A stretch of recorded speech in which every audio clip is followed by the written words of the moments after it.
Okay. 2 Samuel chapter 12.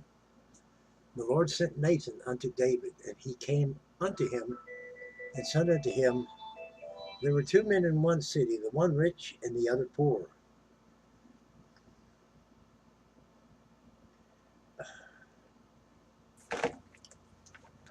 The rich man had exceeding many flocks and herds, but the poor man had nothing save one little ewe lamb, which he had bought and nourished up and grew it up together with him. And his children did eat of his own meat and drank of his own cup, and lay in his bosom, and was unto him as a daughter.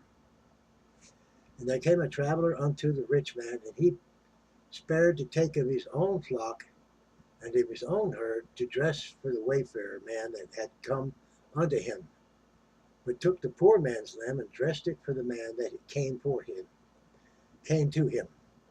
And David's anger was greatly kindled against the man, and he said to Nathan, As the Lord liveth, the man that hath done this thing shall surely die. And he will restore the lamb fourfold because he did this thing, and because he had no pity. And Nathan said to David, Thou art the man.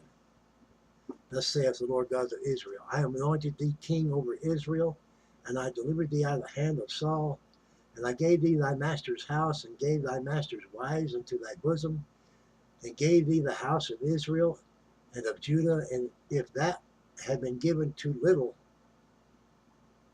I would moreover have given unto thee such and such things. Wherefore thou hast despised the commandment of the Lord, to do evil in his sight. Thou hast killed Uriah the Hittite with the sword, and hast taken his wife to be thy wife, and hast slain him with the sword of the children of Ammon. Now therefore the sword shall never depart from thine house, because thou hast despised me, and hast taken the wife of Uriah the Hittite to be thy wife. Thus said the Lord, Behold, I will raise up evil against thee out of thine own house, and I will take thy wives before thine eyes, and will give them unto thy neighbor, and he shall lie with thy wives in the sight of his son. For thou didst it secretly, but I will do this thing before all Israel and before the sun. And David said unto Nathan, I have sinned against the Lord. And Nathan said unto David, The Lord also hath put away thy sin, thou shalt not die. Howbeit, because of this deed, thou hast given great occasion to the enemies of the Lord to blaspheme. The child also that is born unto thee shall surely die.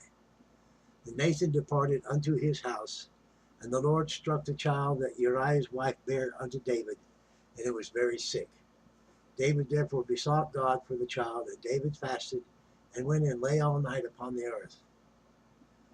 And the elders of his house arose and went to him to raise him up from the earth, but he would not, neither did he eat bread with them.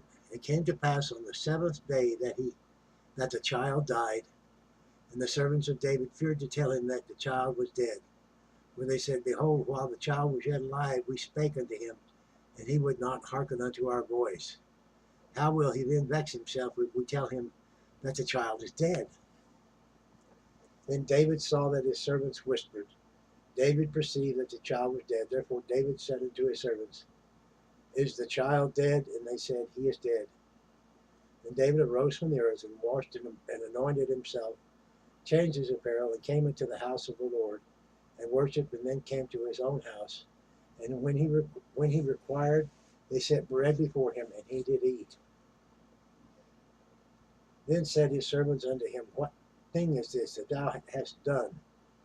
Thou didst fast and weep for the child while it was alive, but when the child was dead, thou hast risen and eat bread?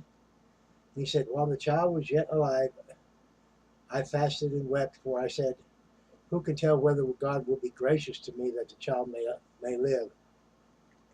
But now he is dead, wherefore should I fast? Can I bring him back again? I shall go to him, but he shall not return to me. And David comforted Bathsheba, his wife, and went in unto her, and lay with her, and she bare a son. And he called his name Solomon, and the Lord loved him. And he sent by the hand of Nathan the prophet, and he called his name Jedediah because of the Lord. Joab fought against Rabbah of the children of Ammon and took the royal city. And Joab sent messengers to David and said, I have fought against Rabbah, and I have taken the city of waters. Now therefore gather the rest of the people together, and camp against the city, and take it, lest I take the city, and it be called after thy name. David gathered up all the people together, and went to Rabbah, and fought against it, and took it. And he took their king's crown from off his head, the weight whereof was a talent of gold, with the precious stones, and it was set on David's head. And he brought forth the spoil of the city into great abundance. And he brought forth the people that were therein, and put them under saws, and under harrows of iron, and under axes of iron, and made them pass through the brickland. And thus did he unto all the cities of the children of Ammon. So David and all the people returned unto Jerusalem. That concludes chapter 12. Thank you for listening. Feel free to comment, to like, subscribe, to share. We'll begin with 13 next time. Thank you.